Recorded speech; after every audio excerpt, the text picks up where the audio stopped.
Entonces, primero, viendo un poquito de detalles del módulo de pregunta, lo que tenemos son ya las ecuaciones típicas.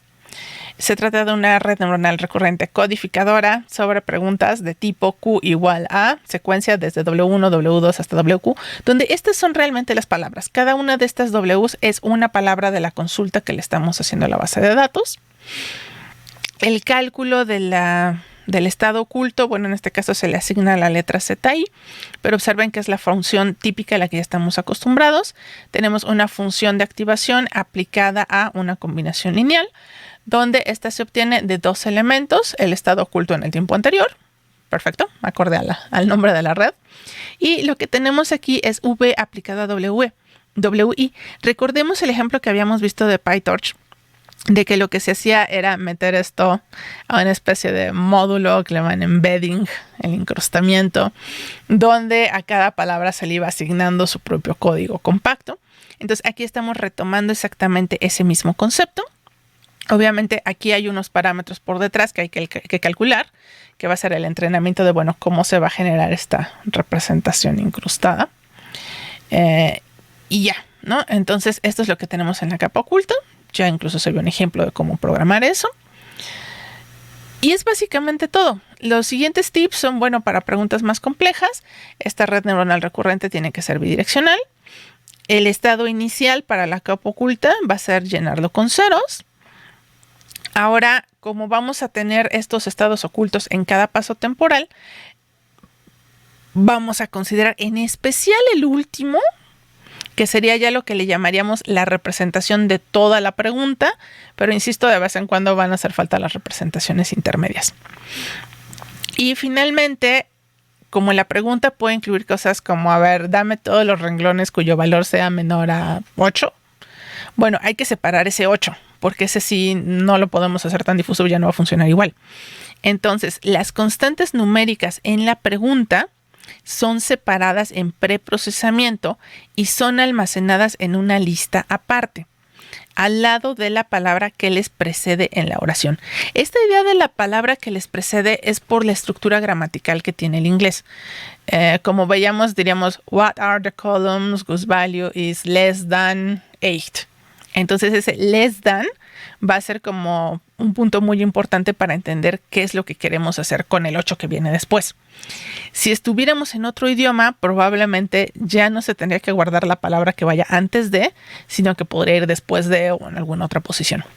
La idea que tienen los autores es que, bueno, este está basado en el experimento en inglés, pero si las características del idioma requieren otra posición, pues simple y sencillamente se cambia este detalle y la estructura general de la red sigue funcionando. Bien, ahora el módulo selector. Como les decía, este es básicamente el de atención. Tenemos dos versiones que son prácticamente idénticas. Para la selección de operaciones, cada operación se va a representar con un vector d-dimensional. Entonces, otra vez vamos a tener aquí un paso de codificación donde del número discreto de operaciones que tenemos, pasamos a esta representación numérica por medio de un tipo embedding o algo así.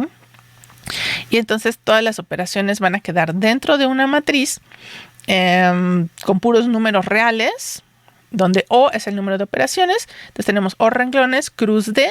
D son precisamente esas D dimensiones en las cuales están quedando representadas. Y entonces la distribución de probabilidad para elegir una operación, en este caso, ellos decidieron hacerla como la función softmax aplicada a una matriz, bueno, a esta matriz U, que contiene las representaciones numéricas de las operaciones, multiplicada por la tangente hiperbólica de una matriz entrenable de parámetros, WOP, que actúa sobre la concatenación de la representación compacta que se obtuvo del módulo anterior, el de pregunta, concatenada con, bueno, su llamada recursiva. Con esta HDT viene del módulo de historia. Para eso, regresemos al diagrama que tenemos general de cómo funciona la red. A ver, acá lo dejamos.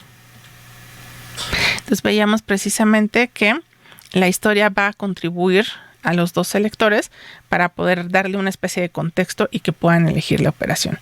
Entonces regresamos a nuestra diapositiva. Entonces, bueno, en cada paso vamos a estar dependiendo de la representación que tenemos hasta ese momento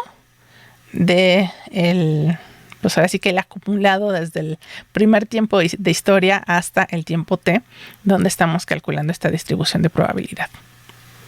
Para la selección de datos, pues estamos siguiendo básicamente la misma idea, pero ahora tenemos otra matriz, la matriz P, donde van a estar almacenados los nombres de las columnas. Recordemos que también son cadenas de texto. Y se les va a generar una representación también de tamaño D. De hecho, esto es un detalle bastante curioso. Todas las representaciones las hicieron de tamaño D y son representaciones numéricas.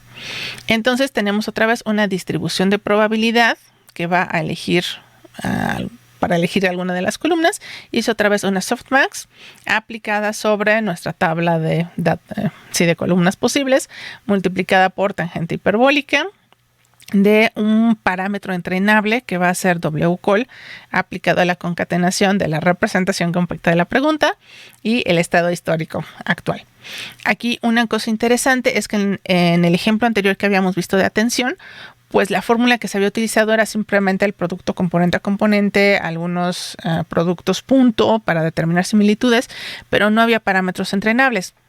En esta versión sí tenemos estas matrices WCOL y WOP que son entrenables y que le van a ayudar a la red a decidir sobre qué partes se tiene que ir enfocando. Finalmente tenemos el módulo de historia.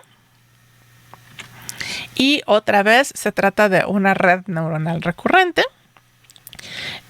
Decimos que es la memoria cuyo objetivo es almacenar información concentrada sobre las operaciones seleccionadas previamente y los datos sobre los que operaron.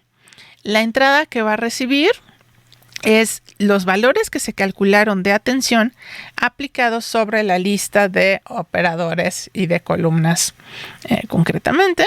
Y una vez que ya fueron pesados por los módulos de atención, entonces se calcula el estado oculto al tiempo t, aplicándole una nueva matriz de parámetros también entrenables, WHistoria, sobre esta concatenación, concatenado a su vez con el estado oculto en el tiempo anterior, haciéndole buen honor a su nombre de red neuronal recurrente.